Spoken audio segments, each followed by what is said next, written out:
Benvenuto, ben ritrovati a tutti in questo nuovo episodio dedicato alla fotografia di ritratto con l'utilizzo dei flash. Qualche volta utilizziamo anche la luce LED e molto probabilmente farò uscire prossimamente anche dei video utilizzando la luce naturale, quindi senza l'ausilio della luce artificiale.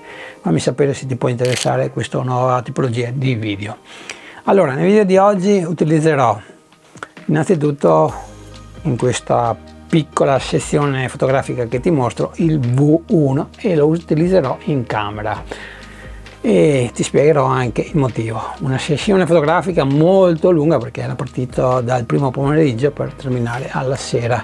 Abbiamo cambiato diverse location con Roxana, però in questa circostanza che ti farò vedere adesso avrai già intuito ovviamente dalla intro, ho dovuto utilizzare il V1 e non la D400 che avevo con me, neppure la D100, e te lo spiegherò proprio al termine del backstage, molto breve, quindi guardalo con attenzione, guardalo tutto. Ci sono anche alcune foto che ho fatto sempre a Rossana nella stessa location che molti di voi avranno già riconosciuto, utilizzando la D400 con un Beauty D spieghevole con il violino. Vi dico subito che Rossana non è una violinista, quindi le foto non sono venute come avrei voluto, però qualcuna è uscita, è decisamente carina e ve le faccio vedere proprio nel backstage di oggi.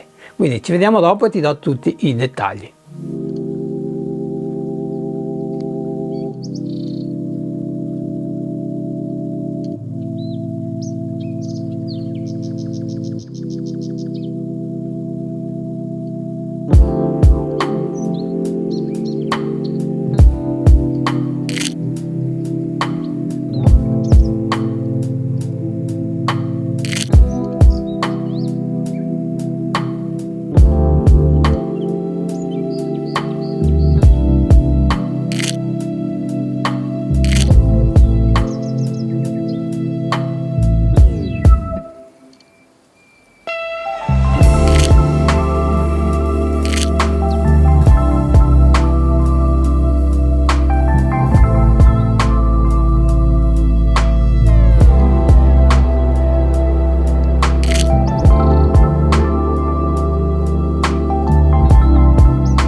Siamo giunti al termine di questo backstage breve, spero ti sia piaciuto, magari fammelo sapere proprio qui sotto nei commenti. Prima di spiegarti perché ho utilizzato proprio questo Speedlight e perché il V1 e non la D400 che avevo con me, neppure la D100, 2 minuti voglio dedicarli, scusatemi, all'R200 che avevo qui per terra.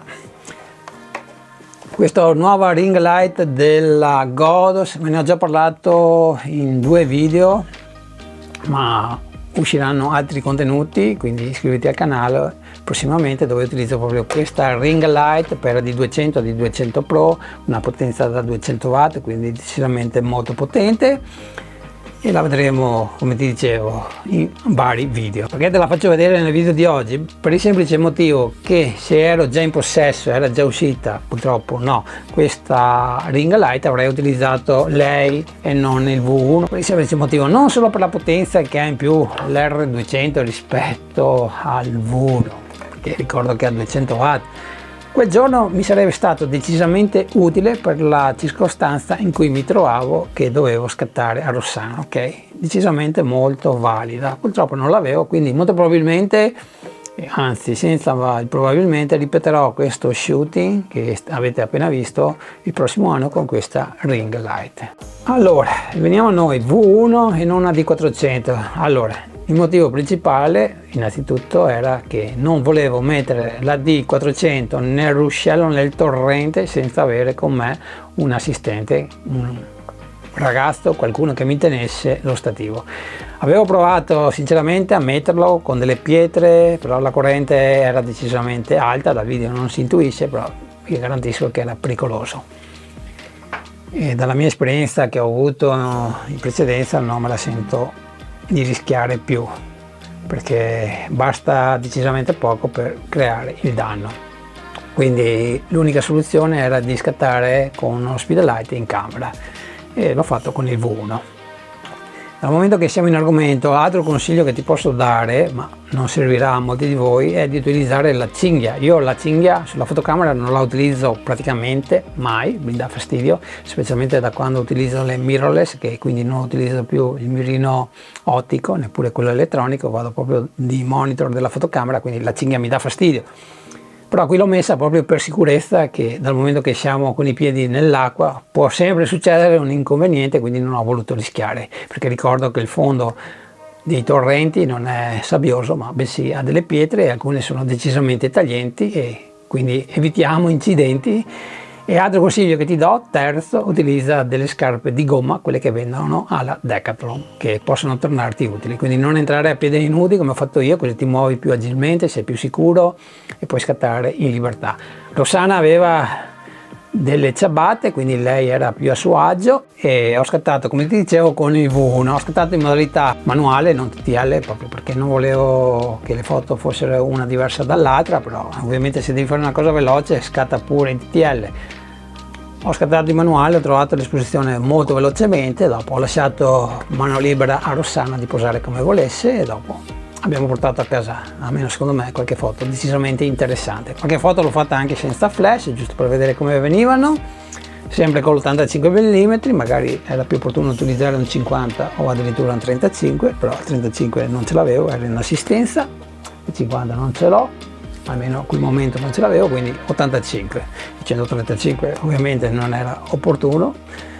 L'acqua era decisamente fredda, però era abbastanza sopportabile, dopo un minuto eri già a tuo agio, però io ho voluto accelerare abbastanza velocemente perché Rossana era sì a suo agio, però sapete com'è, meglio non rischiare, e quindi ho fatto le cose abbastanza veloci e le foto le abbiamo portate a casa lo stesso.